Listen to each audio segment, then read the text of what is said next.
دلالت، اس کا سبق پڑھنا ہے، اور مرکات میں آج ہمارا سبق ہے دلالت کے حوالے سے۔ تو دلالت میں یہ ہے لا شغل علی المنطقی من حیث انہ منطقی، منطقی مشغول نہیں ہوتا منطق میں اس حیثیت سے کہ وہ بے شک وہ منطقی ہے، تو کس میں مشغول ہوتا ہے؟ ببحث الفاظ، الفاظ کی بحث میں، کیفا، اور الفاظ کی بحث میں کیسے مشغول ہوا؟ الفاظ کی بحث میں وحاظ الباس بمعزل عن غرضہ، اور یہ بحث فضول ہے اس غرض سے، وغایت، اور اس غایت سے، وما ذالک فلا بد لہ من بحث الفاظ، اس کے ساتھ ساتھ اس کے لیے ضروری بھی ہے کہ وہ الفاظ کی بحث کرے، وہ الفاظ جو دلالت کرتے ہوں معنی پر۔ لأن الافادۃ والاستفادۃ موقوفۃ علیہا، کیونکہ فائدہ دینا اور فائدہ لینا، افادہ فائدہ دینا اور استفادہ فائدہ لینا، موقوفۃ علیہ، یہ اسی پر موقوف ہے۔ فائدہ دینا اور فائدہ لینا یہ کس پر موقوف ہے؟ الفاظ پر۔ اب بات سمجھے، بات یہ ہے کہ ایک ہوتا ہے نطق ظاہری اور ایک ہوتا ہے نطق باطنی۔ نطق باطنی، منطق باطنی یہ ہے کہ انسان کے اندر ایسا عمل کا کہ جس کے ساتھ وہ کسی صحیح بات تک پہنچے، حقیقت تک پہنچے، اس سے حقیقت کا پتہ چل جائے، یہ ہے منطق۔ تو منطق کا بنیادی تعلق معنی کے ساتھ ہے، لفظوں کے ساتھ ہے۔ منطقی معنی کے ساتھ بحث کرتا ہے، الفاظ کے ساتھ بحث نہیں کرتا۔ یہ ہم نے پیچھے پڑھا بھی کہ یہ معلومات تصوریہ اور معلومات تصدیقیہ کا اس کا موضوع ہے۔ اس کا موضوع کیا ہے؟ وہ معلومات جو تصوریہ ہیں اور جو تو جو معلومات ہیں وہ الفاظ نہیں ہوتے بلکہ وہ معنی ہوتے ہیں، کسی لفظ کا جو معنی ہے وہ ہے۔ تو اب اس پر یہ اعتراض تھا کہ منطقی تو لفظوں میں مشغول نہیں ہوتا، اور کیسے مشغول ہو کہ منطقی اگر لفظوں میں مشغول ہوگا تو اس کا یہ لفظوں میں مشغول نہ بیکار ہے۔ منطقی لفظوں میں مشغول نہیں ہوتا، یہ لا شغل علی المنطقی کا معنی ہے کہ منطقی لفظوں میں مشغول نہیں ہوتا، اس حیثیت سے مشغول نہیں ہوتا کہ وہ منطقی ہے، کہ لیکن پھر بھی وہ اس بات میں پڑھتا ہے۔ کیوں پڑھتا ہے؟ حالانکہ اس کا الفاظ میں پڑھنا بیکار ہے، کیونکہ منطق کا میدان ہی معنی ہے، الفاظ منطق کا میدان نہیں ہے۔ دیکھو نا، تسی کسی یونیورسٹی جا کے تو نہیں دین حاصل کرنا، مدرسے جا کے دین حاصل کرنا ہے نا۔ اگر آپ نے دین پڑھنا ہے تو آپ کو کسی کالج میں نہیں، مدرسے میں آنا پڑے گا۔ اس طرح منطقی نے اگر کام کرنا ہے تو اسے الفاظ کی طرف نہیں جانا ہوگا بلکہ معنی کی طرف جانا ہوگا۔ اب پھر اعتراض یہ کہ اگر منطقی معنی کی طرف جائے گا، الفاظ کی طرف نہیں جائے گا، تو ظاہر ہے کہ معنی کو اس وقت تک پتہ نہیں چلے گا جب تک لفظ کا پتہ نہ ہو، تو وہ مجبور ہو جائے گا لفظ کی طرف جانے کے لیے۔ اب جب لفظ کی طرف جائے گا تو صرف اس حیثیت سے جائے گا کہ یہ لفظ کسی معنی پر دلالت کرتا ہے، یہ لفظ کسی معنی پر تو المختصر یہ ساری گفتگو کا خلاصہ یہ نکلا کہ منطقی کا میدان معنی ہے، منطقی معنی سے بحث کرتا ہے، لیکن چونکہ معنی لفظ کے بغیر حاصل نہیں ہوتا تو منطقی کو مجبوری کے طور پر لفظ کی بحث کرنی پڑتی ہے، لیکن لفظ کی بحث اس لیے کہ وہ لفظ معنی پر دلالت کرتا ہے۔ منطقی جو ہے وہ لفظ کی بحث کرے گا لیکن اس حیثیت سے کرے گا کہ وہ لفظ معنی پر دلالت کرتا ہے۔ لفظ کی کئی حیثیتیں ہیں، لفظ کی کئی حیثیتیں ہیں، تو ساری حیثیتیں چھوڑ کر وہ صرف اس حیثیت سے کرے گا کہ وہ مطلب معنی پر دلالت کر رہے ہیں۔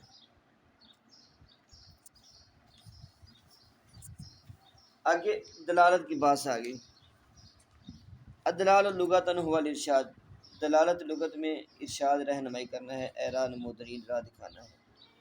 وفی الاصطلاح کون الشیء بحیث یلزم من العلم به العلم، کسی شے کا اس طرح خاص ہونا، اس حیثیت سے خاص ہونا کہ ایک چیز کے علم سے دوسری چیز کا علم لازمی ہوتا ہے۔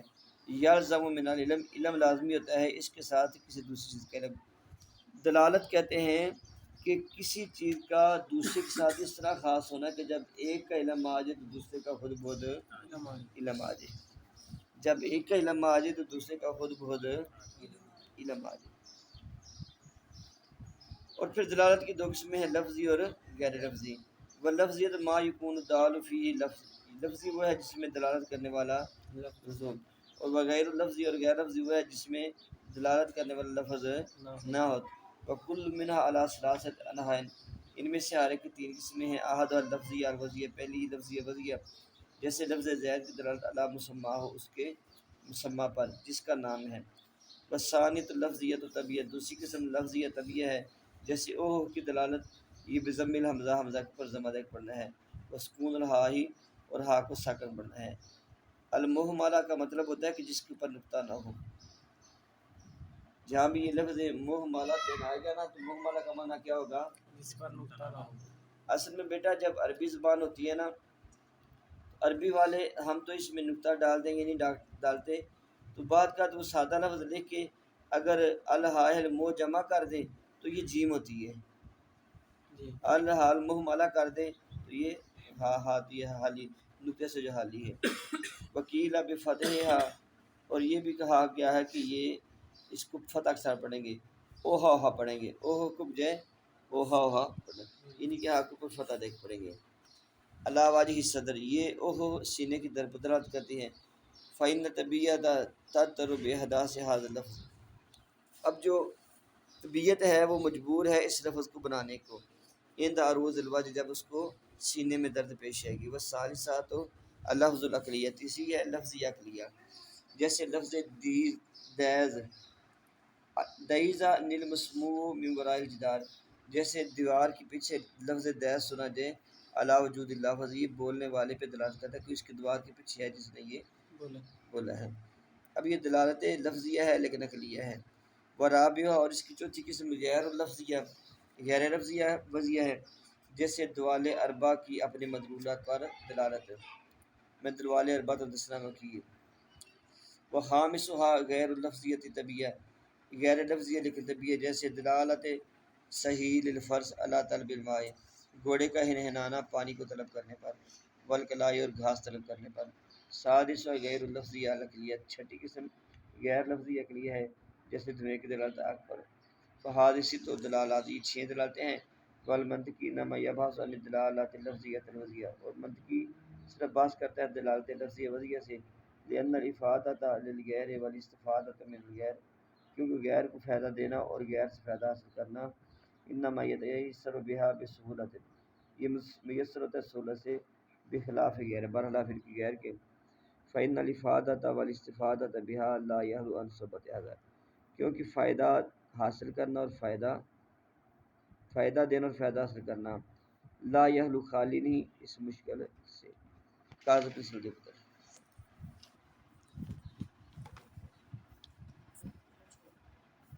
ہاں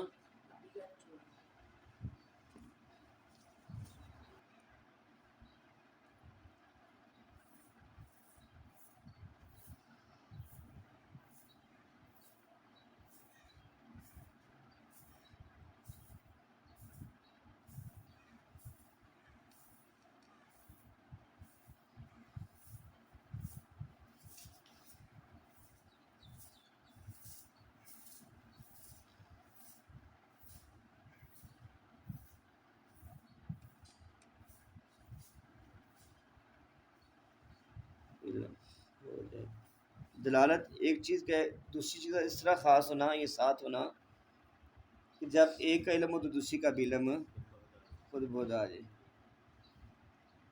جس ٹائم مہندہ صبر کیتا دلالت دا تے نال پتہ لگ کہ سستی بھی نال ہی آ گئی ہے، ایندا تصور کیتا نال پتہ لگ کہ نیندر بھی نال ہی، عقیل دا بھی یہی حال ہے کہ ایک دا تصور کرو تو نال دوسری چیزاں خود بہت آ جائے، پوچھنا نہ پوے۔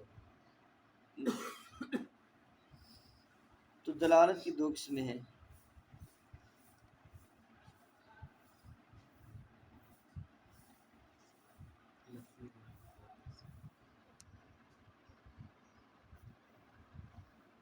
دلالت لفظی اور دلالت لفظی، جس میں دلالت لفظ کرتا ہے. اس کی پھر آگے 3 قسمیں بیٹا.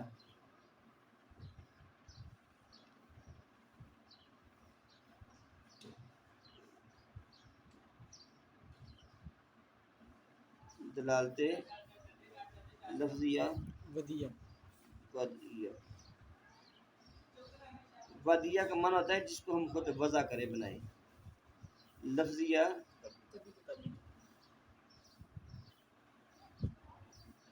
طبیعہ کا معنی جس کو ہم خود نہ بنائیں بلکہ طبیعت بنائے. اور دلالت لفظیہ عقلیہ کہتے ہیں کہ جس کو ہماری عقل سمجھتی ہے.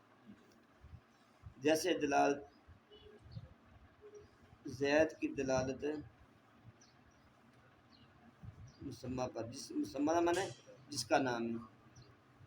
احمد کی دلالت احمد کی ذات پر. نام احمد ایسا رکھا ہے نا، چونکہ یہ نام ہم نے رکھا ہے لہذا یہ دلالت وضعیہ اس لیے ہوگی کہ یہ نام ہمارے رکھنے سے یہ احمد رکھا گیا ہے، ورنہ نہیں تھا. تو اب اس احمد کی دلالت پر، شکیل کی دلالت تمہاری ذات پر، اسرار کی دلالت اس کی ذات پر. تو یہ دلالت لفظیہ ودیہ. دلالت لفظیہ طبعیہ، کسی کا اوہ کرنا، کھنگ کرنا، کھنگ. ہاں جی. اب اوہ جو ہے نا یہ ہم نے رکھا نہیں ہے، لیکن یہ ہماری طبیعت کی وجہ سے یہ لفظ ہمارے منہ سے خود بہت نکلی ہے. یہ زید یا کسی کا نام تو ہم نے خود رکھا تھا نا مرضی سے سوچ کے، لیکن یہ جو اوہ نکلا ہے نا یہ ہمارے سوچنے سے نہیں نکلا، یہ طبیعت کے تقاضے سے نکلا ہے. جس طرح رونا ہنسنا، اب ہنسنا یا رونا یہ ایسے چیزیں ہیں کہ یہ طبیعت خود بہت یہ الفاظ نکالتی ہے، ہم نہیں نکالتے. کرنا اوہ کرنا کی دلالت ہے سینے کے درد پر. لفظیہ عقلیہ جیسے دیوار کے پیچھے سے بولنا، یہ دلالت کرتا ہے بولنے والے کے. دیکھنا ساڑھے کنا چ آواز آ رہی ہے جھاڑو پھرن دی. اب یہ جھاڑو کی جو آواز ہے یہ بھی سمجھ لیں ایک لفظ ہے، لیکن ہماری عقل یہ فیصلہ کرے گی یہ جو آواز ہے نا، آواز بتا رہی کہ یہاں پر کوئی موجود ہے. اب اس بندے کے وجود پر دلالت کس نے کی؟ اس جھاڑو کی آواز نے. یہاں جو یہ بچہ بولا ہے، بچے کا بولنا یہ بتا رہا ہے کہ یہاں سین میں کوئی اگرچہ ہمیں نظر نہیں آ رہا، لیکن اس کی آواز نے اس کے وجود پر دلالت کی. اور جو دلالت غیر لفظی ہے بیٹا اس کی بھی 3 قسمیں ہیں.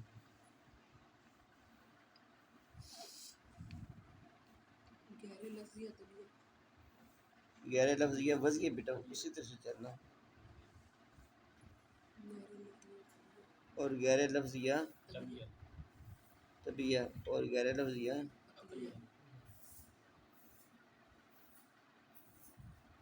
غیر لفظیہ عقلیہ. اب لفظیہ عقلیہ جو ہے نا یہ غیر لفظیہ طبیعہ، اس کی انہوں نے مثال دی ہے دوال اربع.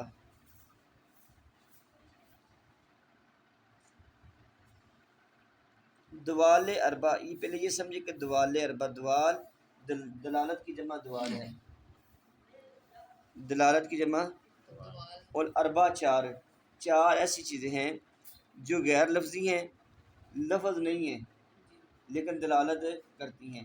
اور وضعیہ اس لیے کہتے ہیں کہ یہ 4 چیزیں انسانوں نے خود رکھی ہیں.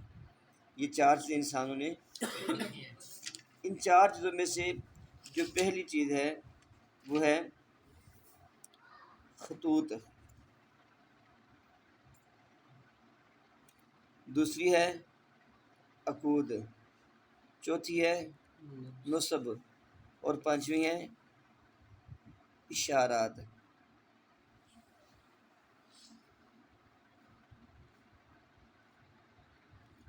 اب جب سفر کرتے ہیں سرخ اشارہ ہوتا ہے، سرخ اشارے کا مطلب کیا ہوتا ہے؟ رکنا. یہ نا سرخ اشارہ کیا ہے؟ رکنا. جب آپ اشارے پہ کھڑے ہوتے ہیں تو وہاں پر آپ لفظ نہیں بولتے کہ جی رک جائیں چل پڑے، بلکہ وہ جو اشارہ ہے نا، اب وہ اشارہ لفظ نہیں ہے. سبز کا مطلب چل پڑے، زرد کا معنی ہے تیار ہو جائے چلنے کے لیے، اور سرخ کا معنی ہے رک جائے. سرخ کا معنی رک جائے، زرد میں نے چلنے کے لیے تیار ہو جائے، اور سبز چل پڑے. اب وہ جو اشارے لگے ہوئے ہیں نا، تو وہ اشارے غیر لفظ ہیں لیکن ودیہ ہیں. ودیہ اس لیے کوئی اشارے ہم انسانوں نہیں بنائے ہیں، اس لیے ان کو وضیہ کہتے ہیں. تو اب اشاروں کی دلالت ٹھہر نہیں ہے چلنے پر، اس کو غیر لفظیہ وضیہ کہتے ہیں. نصب، آپ نے سفر کیا ہوگا یہ مطلب اکثر تو سڑکاں دے کول صرف پتھر دی بتیاں بنیاں نے، کبھی غور کیا ہے؟ کلو میٹر ایک علیحدہ ہوندے نے، کلو میٹر کے اوپر تو لکھا آتا ہے نا، کلو میٹر کے اوپر، لیکن کچھ ایسی بتیاں کہ جن کے اوپر لکھا نہیں ہوتا. میں آپ کو مثال دیتا، جب آپ بیٹا یہاں سے جائیں نا رسول پور جگہ ٹپو نا، تو چار یہ رسول پیچھے نا ایک سڑک تے پہلی تے نا ایک مطلب نا پتھر دا بت بنیا ہے، اس کی چار سائڈیں ہیں. کیا ہے؟ پتھر کو بت بنا، اس کی کیا ہے؟ چار سائڈیں. تو چار سائڈوں کا مطلب یہ ہے، اس کو نصب کہتے ہیں کہ یہ ایک پتھر نصب کیا گیا ہے. چار سائڈوں کا مطلب ہے کہ یہاں پر چار گھروں کی سرحد مل رہی ہے. اس طرح جتنے شیلر شروع ہونا نا پایا، ایک اتری پنڈے، ادھر رسولپور پنڈے اور ادھر جرا پنڈے، وہاں پہ جو نصب اس کی تین سائڈیں ہیں، اس کو سہاتا کہتے ہیں. سہاتا کہ یہاں پہ تین پنڈوں کی سرحدیں لے رہی. اب وہ جو چار مطلب کونوں والا ہوگا پتھر، وہ لفظ تو نہیں ہے لیکن یہ بتائے گا کہ یہاں پر چار دیہاتوں کی سرحد ملتی ہے. وہ جو تین والا ہے وہ بتائے گا یہاں پر تین دیہاتوں کی سرحد ملتی ہے. تو وہ پتھر کا نصب ہونا اس بات کی دلالت ہوتی ہے کہ یہاں پر ایک گو ختم ہو گیا، دوسرا گو شروع ہو گیا، ایک علاقہ ختم ہوا، دوسرا علاقہ شروع ہے. تو یہ ہے نصب. عقود، اب تو گنتی ہم کرتے نا 1 2 3، پرانے زمانے میں یہ 10 کی نشانی تھی، یہ 20 کی، 30 کی، 40 کی، 50 کی، 60 کی، 70 80 90 100، ایک پہ 100 ہو گیا. اب دوسرے ہاتھ پہ یہ جب یہ کرتے تھے تو 110، یہ کرتے تھے 120، 130، 140، ادھر سے کرتے 10 20 30 40 50، یہ مطلب یوں ان کا طریقہ کار تھا. تو جب تاجر آپس میں لین دین کرتے تو یہ اپنے عقود، یہ عقد گانٹھ کہتے ہیں، یہ جوڑ جو ہے نا، تو یہ جو جوڑ ہے یہ لفظ نہیں ہے لیکن گنتی پر یہ دلالت کرتے تھے کہ یہ جوڑ کس گنتی پہ دلالت کرتا ہے، یہ جوڑ کس پہ دلالت کرتا ہے، یہ کس پہ کرتا ہے. یہ جو جوڑ ہے نا بیٹا، یہ جوڑ اور یہ جوڑ، یہ جوڑ پرانے وقتوں میں یہ گنتی پر دلالت کرتے تھے. تو گنتی پر دلالت کرنے کی وجہ سے بیٹا یہ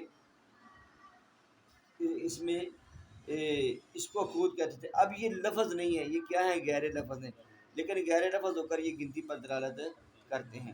تو یہ بھی عقود. خطوط، آپ کو پتہ ہے یہ سیدھا خط ہے اور یہ خط کیا ہے؟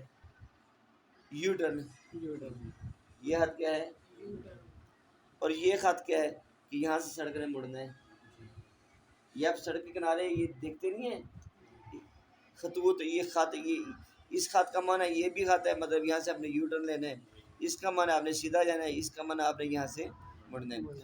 تو خطوط بھی دلالت کرتے ہیں آنے. اب یہ لفظ نہیں ہے، یہاں پہ لکھا نہیں تھا مڑے، لیکن اس کا یوں ہونا ہی پتہ ہے چلتا ہے کہ یہاں سے ہمیں یو ٹرن لینا ہے. عقود میں نے گنتی بتا دی. نصب میں نے بتا دیا کہ یہ جو بت لگے ہوئے، بتیاں لگی ہوتی ہیں، اور اشارات، یہ جو اشارے لگے ہوتے ہیں. اب یہ چار چیزیں بیٹا یہ لفظ نہیں ہے، یہ کیا ہے؟ غیر لفظی ہیں. اور وضعیہ ہے کہ یہ ہم نے خود انسانوں نے بنایا ہے، یہ انسانوں نے خود بنائے ہیں. تو یہ غیر لفظی وضعیہ. اب غیر لفظیہ تبھی ہے کہ وہ لفظ بھی نہ ہو اور طبیعت جو ہے نا وہ مطلب یہ ہے اس کی دلالت کرے کہ یہ یہاں پہ یہ چیز ہے. جیسے گھوڑے کا ہنہنانا،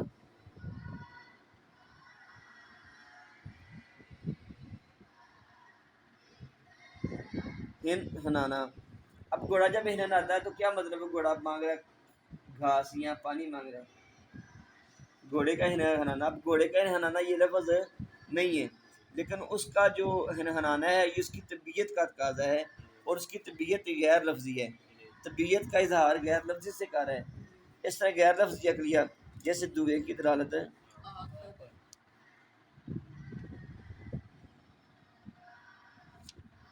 اب اس میں جو منطقی ہے، نہ اس سے بحث کرتا ہے، نہ اس سے کرتا ہے، نہ اس سے، نہ اس سے، نہ اس سے، وہ لفظی وضعیت سے بحث کرتا ہے.